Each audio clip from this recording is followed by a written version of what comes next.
পালিয়ে বিয়ে করলে তার জন্য বিয়েটা হারাম হবে না। পালিয়ে বিয়ে করলে বিয়ে হবে কি হবে না, বা পালিয়ে বিয়ে জায়েজ আছে কিনা, পালিয়ে বিয়ে করা জায়েজ কি জায়েজ না, এক্ষেত্রে বিভিন্ন রকমের মতামত রয়েছে।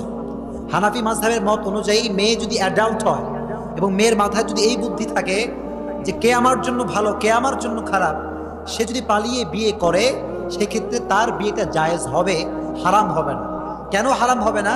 কারণ একটা অ্যাডাল্ট মেয়ে কোনটা নেগেটিভ কোনটা পজিটিভ, কোনটা তার জন্য ভালো কোনটা তার জন্য খারাপ, এটা তার ধারণা আছে না নাই?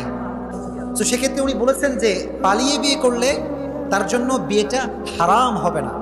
তবে এই ক্ষেত্রে অন্য ওলামাদের মধ্যে মতামত রয়েছে যে এই বিয়ে জায়েজই হবে না, কারণ এই বিয়েটা হয়েছে আব্বা আম্মার মত ছাড়া। কাদের মত ছাড়া?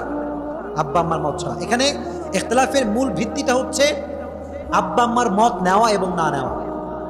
ইমাম আবু হানিফা রাহমাতুল্লাহ আলাইহি বলেছেন আব্বা আম্মার মত যদিও এখানে নাই,